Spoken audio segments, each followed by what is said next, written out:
Xin chào tất cả quý vị khán giả, và ngày hôm nay tạp chí Eternity sẽ có một buổi talk show cùng với hai nhân vật cover cho số đầu tiên.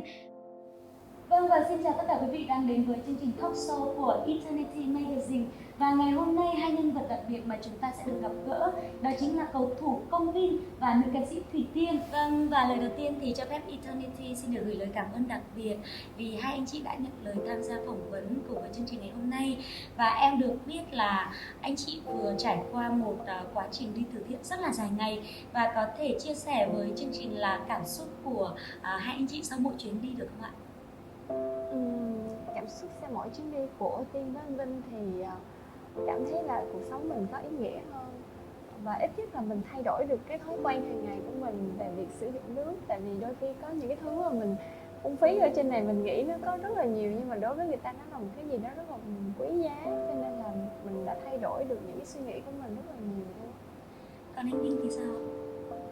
Anh thì luôn tháp tùng bà xã đi đến đâu mà bà xã muốn, và quan trọng hơn là những cái chuyến đi vừa rồi thì anh thấy rằng là cuộc sống mình nó sướng, thật sự là mình quá sướng. Nhiều lúc mình nghĩ rằng là cuộc sống này mình cần phải cái này, cần phải cái kia, nhưng thực chất là nó đã quá đủ với mình rồi. Vì đối với những nơi mà hạn hán nhất là thiếu nguồn nước thì cái điều đó một cái điều thực sự là kinh khủng. Và trước đó chúng ta sử dụng nước gần như là xà láng, không có cái gì phải suy nghĩ cả. Nên thành sau những chuyến đi như vậy thì mình thấy rằng là cần phải nhìn lại bản thân mình, và nhất là phải cần mở lòng và cố gắng giúp đỡ những cái hoàn cảnh khó khăn nhiều hơn nữa. Dạ vâng. Em được biết thì trong thời điểm hiện nay trời ở miền Nam rất là nắng nóng, và đi từ thiện thì thực sự là chúng ta phải vượt qua rất là nhiều cái khó khăn. Vậy thì động lực nào để cho anh chị có thể vượt qua những cái khó khăn đấy để đến với những đồng bào đang còn nghèo khó ạ?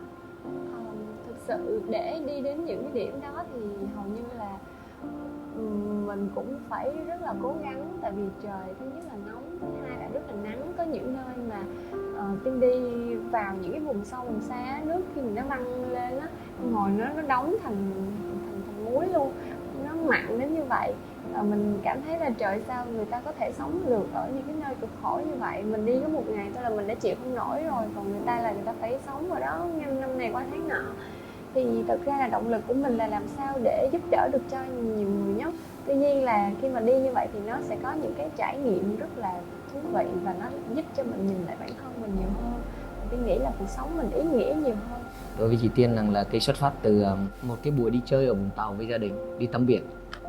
Và hôm đấy Tiên đọc được cái thông tin rằng là miền Tây bị hạn mặn. Và lúc đấy đi chơi có chiều tắm biển đó, ở nhà bao suy nghĩ rằng là mình phải làm cái gì đây, theo ý ba là phải làm cái gì. Và trong đầu anh nghĩ rằng là ok, mày muốn làm gì ba ủng hộ, nhưng ba phải nói trước là cái này rất cực. Vì cái này nó không phải là chỉ một tỉnh, mà rất nhiều tỉnh, và mày phải đi khảo sát, mày phải đi nghiệm thu máy. Và với nắng như vậy, với một cái người mà sợ nắng, chỉ cần bước ra nhà, nhiều lúc anh đi xe mà anh không đi vào trong gara, anh chỉ đầu ở ngoài cổng thôi, mà đi vào cũng tầm chỉ có 2 mét thôi mà bà đã không chịu nổi nắng, bà đã không hạnh phúc được cái chuyện đó rồi, mà còn la anh nữa.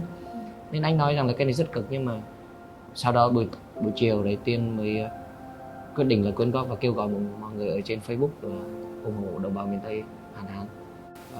Trong hơn một tháng qua, anh chỉ đã lắp được đã đi khảo sát được gần 30 máy, và hiện tại là lắp được 14 máy ở cho cả Tiền Giang và Bến Tre đã xong. Thì ngày nào anh chị cũng đi cả gần cả 1.000 cây số, và chị Tiên gần như là đi thuyền đi ghe để đi vào trong những cái ấp mà không có xe máy ô tô đi vào được, mà vẫn phải ngồi nắng. Và bây giờ chúng ta nhìn thấy rằng là làn da trắng này không còn đâu nữa. Nên anh nghĩ rằng cái điều đó nó phải xuất phát từ một cái thực sự là một cái điều mà Tiên phải bắt buộc phải làm, phải có trách nhiệm.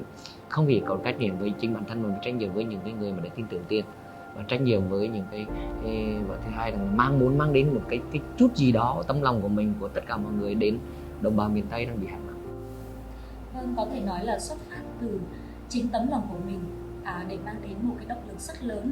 Tại vì em cũng thường thấy những cái thông tin như là chị Tiên phải là giúp truyền nước đi để mà đi đến với đồng bào miền Tây cho kịp. Vậy thì đây là một cái tấm lòng rất là lớn của anh chị. Nhưng mà ngoài ra vẫn còn có một số ý kiến trái chiều. Có nhiều người nhận định rằng làm từ thiện là một việc làm để PR bản thân, và cũng chính vì cái ý kiến đấy mà cũng có khá là nhiều nghệ sĩ rất là e dè. Vậy thì anh chị nghĩ như thế nào với cái nhận định này của một số người ạ?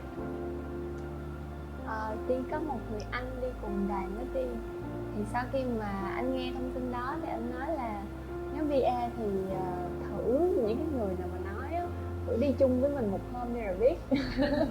Nói chung là nói thì rất là dễ, ngồi trong mát nói rất là dễ, nhưng mà để bỏ công cực khổ mà đi nắng đi nôi á, thì rất là kinh khủng.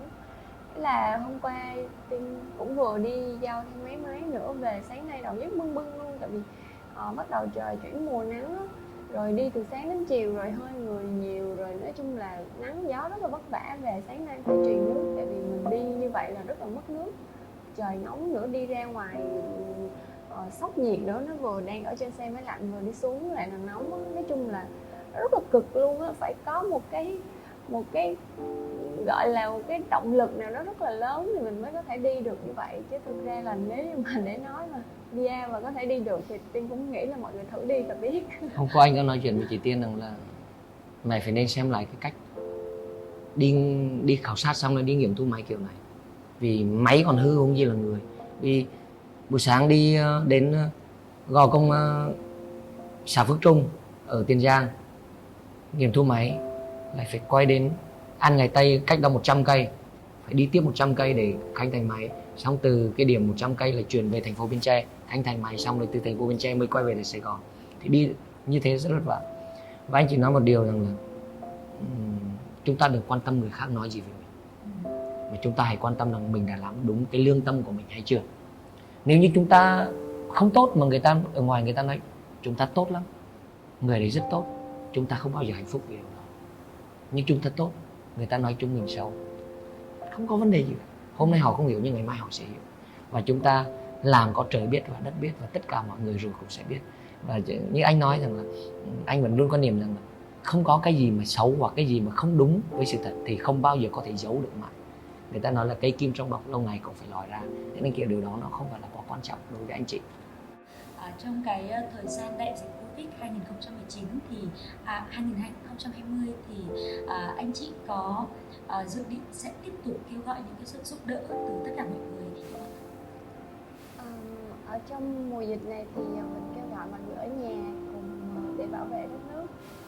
Còn mỗi người một việc, thì tại vì mình lo cái việc nước cho bà con thì nó cũng hơi quá sức đối với mình, cho nên là mình chỉ có việc làm hỗ trợ duy nhất, đó là hỗ trợ đưa một cái số khẩu trang lớn đến tặng cho những cái bà con nghèo ở quê mà cần nước á. Thì đôi khi họ cũng không có những cái thiết bị bảo vệ, và mình sẽ cố gắng làm sao để đưa đến cho họ miễn phí. Em xin cảm ơn ạ.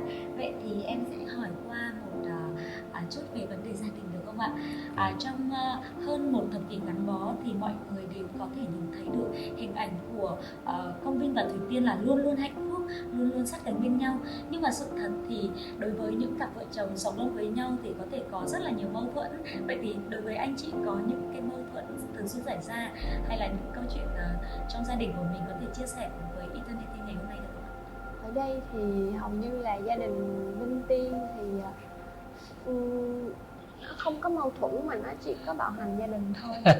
Nên là nếu có vấn đề gì đó thì anh Vinh bị đánh thôi, chứ không có mâu thuẫn gì hết á. Đánh xong thì phải xui thôi ạ.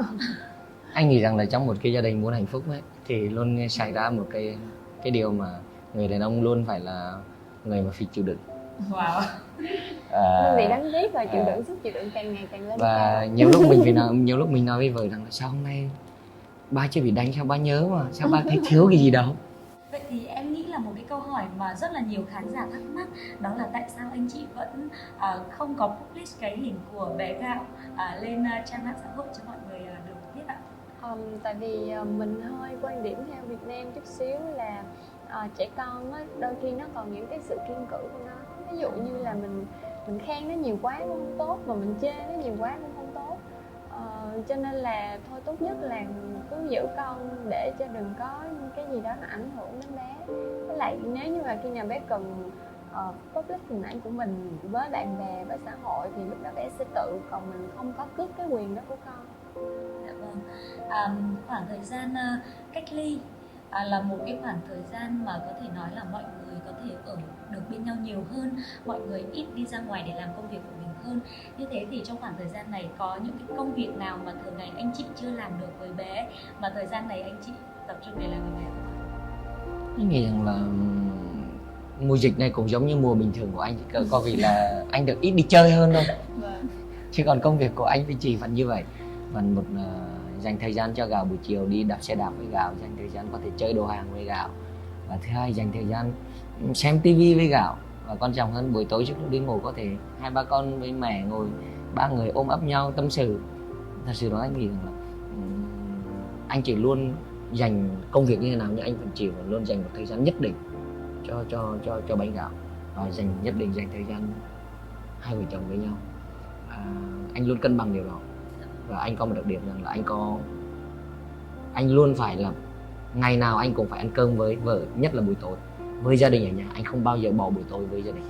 Đó là một cái điều mà trong suốt anh, từ khi anh lấy chị, anh yêu chị, anh không bao giờ bỏ điều đó. Rất là tuyệt vời, tại vì em thấy là cái điều đấy thì rất là ít người đàn ông trong xã hội hiện nay có thể làm được. Vậy thì cái thời gian cách ly này cũng là một cái thời gian mà các bé bị cách ly với bạn bè và nhà trường, thì không biết là bé Gạo có bị gặp phải cái trường hợp là cảm thấy thiếu thốn giữa cái tình cảm bạn bè và Gạo thì sẽ không bao giờ thiếu nó đi tìm cho có không được. Ở khu anh mắc cười lắm, Gạo ở nhà Gạo chơi, Gạo có một cô bạn thân, không chơi với cô bạn thân là đi tìm bạn thân khác ở vòng quanh khu biệt thự đấy, vòng quanh chơi. Nói chung là Gạo không cảm thấy không khi nào mà thiếu thốn bạn bè hết. Và gia đình mình có thể chia sẻ một câu chuyện vui ở trong mùa dịch Covid 2019 được không ạ? Anh nghĩ rằng là vui nhất là cái chính là anh chỉ ăn nhiều hơn, ngủ nhiều hơn và thức muộn và dậy muộn hơn. Và anh nghĩ rằng là anh chỉ hy vọng rằng là Covid không chỉ ở Việt Nam mà trên toàn thế giới có thể là nhanh chóng qua khỏi, và để tất cả mọi người trở về với cuộc sống của mình và hưởng trọn một cái bầu không khí thật sự là ấm áp và hạnh phúc. Dạ vâng. Nếu mà như vậy thì đối với cả hai anh chị thì anh Hào Quang hay là gia đình quan trọng hơn, và có thể chia sẻ với Eternity về cái dự định tương lai của hai anh chị được không ạ?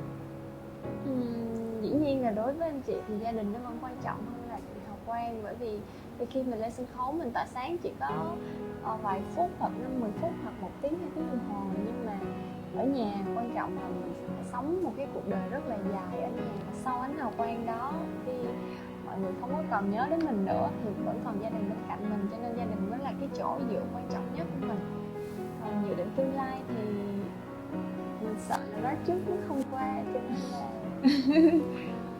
Anh Hào Quang hay Thiên Bóng nó chỉ là cũng là một cái phần của một cuộc sống thôi. Anh Hào Quang thì chúng ta cũng phải làm việc, tất cả mọi thứ thì quan trọng hơn làm việc và kiếm tiền thì để dành cho gia đình. Anh nghĩ gia đình mới là vấn đề quan trọng nhất, và những cái thứ đó nó không phải là quá quan trọng, có hay không có nó cũng không phải là quá quan trọng đến với anh chị bây giờ. Còn tương lai thì chúng ta không bao giờ nói được trước tương lai, nhưng mà có một điều chắc chắn rằng là anh sẽ sống thật tốt và luôn thương yêu vợ con để mãi có thể đi với nhau đến suốt cuộc đời này. Và quan trọng hơn là may mắn đến anh chỉ có thể có thêm một bé nữa, có thể là trong một vài năm tới. Cái điều đó là anh chị cũng đã lên kế hoạch rồi, và hy vọng rằng là mọi thứ nó không chỉ anh chị hạnh phúc và tốt đẹp, mà anh cũng hy vọng tất cả mọi người cũng sẽ có một cuộc sống viên mãn. Vâng, và em xin được cảm ơn những chia sẻ rất là thú vị cũng như là chân thành của hai anh chị trong buổi chiều ngày hôm nay. Và em cũng thay mặt cho Eternity Magazine xin được chúc cho anh Công Vin cùng với chị Thủy Tiên và gia đình của mình sẽ luôn hạnh phúc. Đặc biệt là anh chị sẽ luôn luôn tìm được những niềm vui và ý nghĩa trong cuộc sống của mình. Một lần nữa xin được cảm ơn tất cả quý vị đã theo dõi chương trình.